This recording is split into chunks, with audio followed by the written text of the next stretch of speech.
Bonjour et bienvenue dans cette vidéo des vœux 2024. Avant de vous parler de notre bilan et de nos projets, je vous propose de revoir l'année 2023 en images.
Chers tous, cette année, encore une fois, je vous présente mes vœux par vidéo interposée. En 2023, c'était un choix de l'équipe municipale en pleine crise de l'énergie afin de constituer un fonds d'urgence pour les familles confrontées à des difficultés pour payer leurs factures de chauffage. Cette année, c'est parce que la maison dans la vallée est en travaux. L'économie réalisée sera cependant de nouveau consacrée au centre d'action sociale. J'aurai la joie de vous retrouver pour les vœux 2025 dans cet équipement culturel et associatif qui est le cœur de notre ville. Isolée, rénovée, la maison dans la vallée retrouvera son public. Nous travaillons déjà sur la programmation des spectacles 2025 et 2026 et nous vous réservons de belles surprises. Elle sera aussi, la maison dans la vallée, pour vous, un lieu où vous accueillir pour vos événements familiaux et amicaux dans des salles mieux adaptées à cet usage.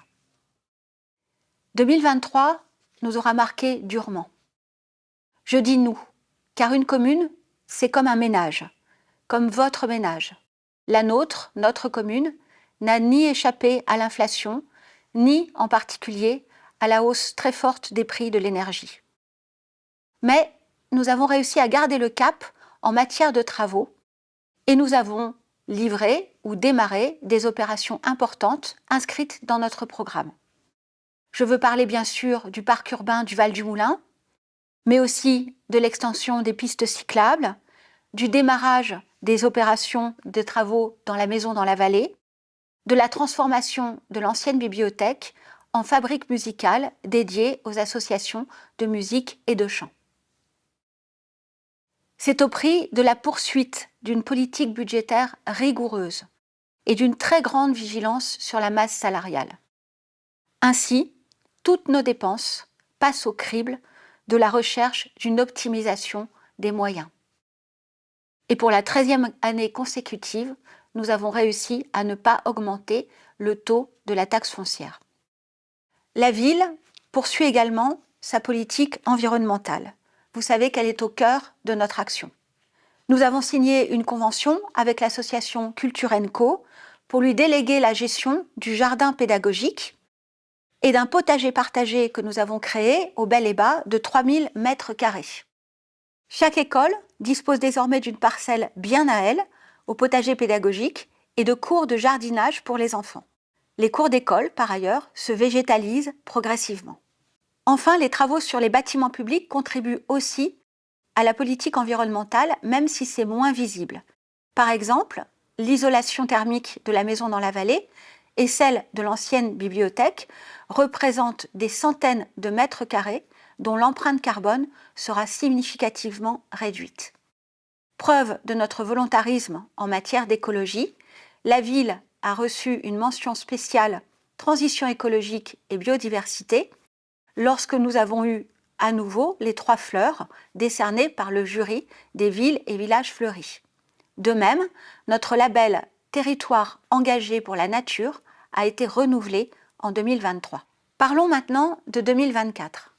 C'est une année cruciale qui sera marquée avant tout par l'achèvement du chantier de rénovation de la maison dans la vallée, comme nous en avons parlé.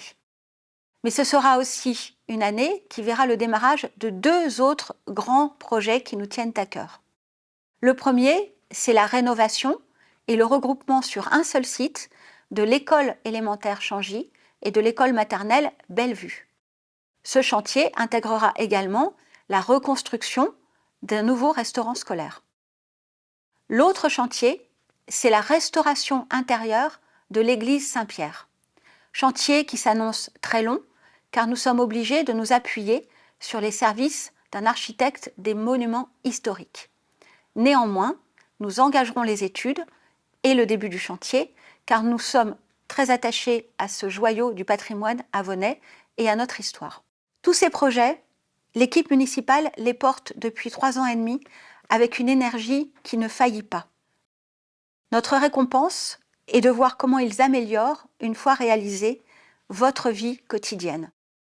Le meilleur exemple est le Val-du-Moulin, ce grand parc urbain qui a permis durant cet été à toutes les générations, mais également à tous les habitants de tous les quartiers, de venir y pratiquer des loisirs ou simplement de venir s'y détendre, et le parc, durant tout l'été, n'a pas désempli.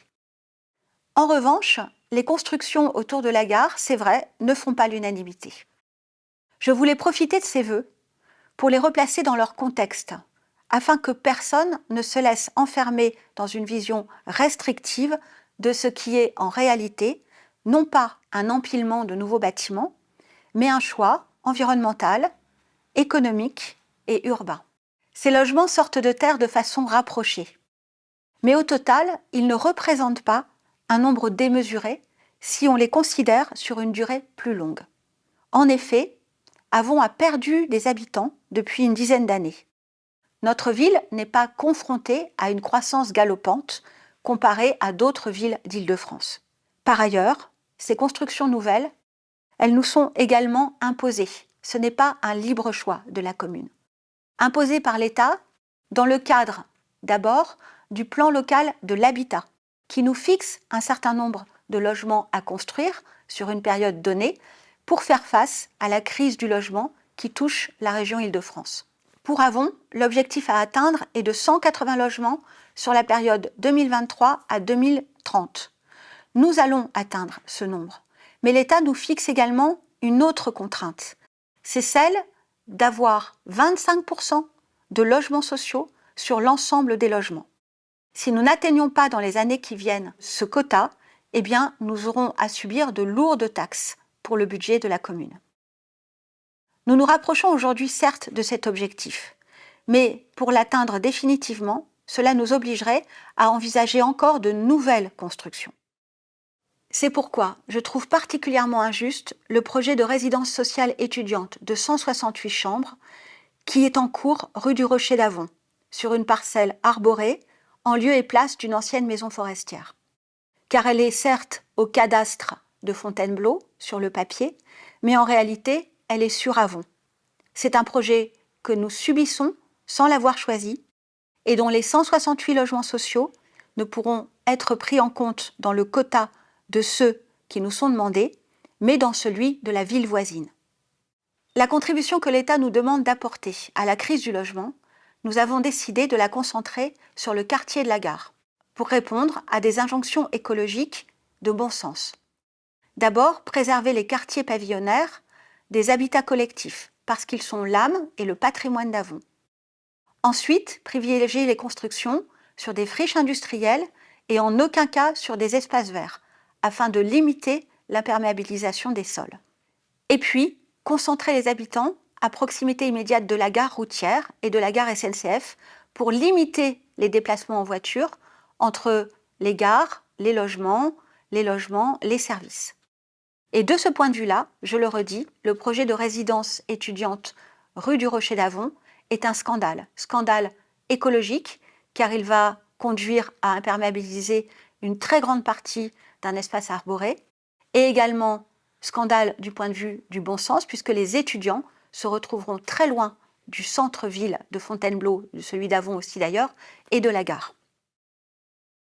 Enfin, nous sommes parvenus, au prix souvent de négociations pied à pied avec les promoteurs, à ne laisser aucune construction de logement se faire sans apporter des services ou des commerces nouveaux.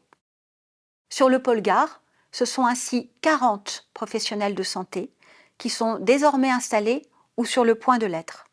Nous avons également ouvert une crèche de 42 berceaux. Les logements en cours devant les fougères accueilleront un nombre de mètres carrés supérieur à celui du centre commercial désaffecté qui a été détruit. Et au rond-point de Valvin, c'est l'enseigne Intermarché qui s'installera en pied d'immeuble. Tous les logements neufs de ce quartier, donc, apportent avec eux des services, des commerces, des emplois. Je voudrais finir ce discours par un projet que nous allons commencer à mettre sur les rails en 2024.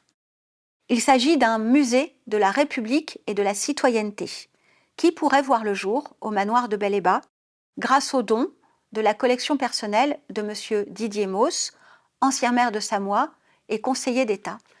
Il collectionne depuis des décennies des objets en lien avec la représentation de la République. Alors que 2023 a vu des fractures déjà existantes, hélas, dans notre société se creuser, il est impératif que nous nous unissions autour des principes rassembleurs de notre devise.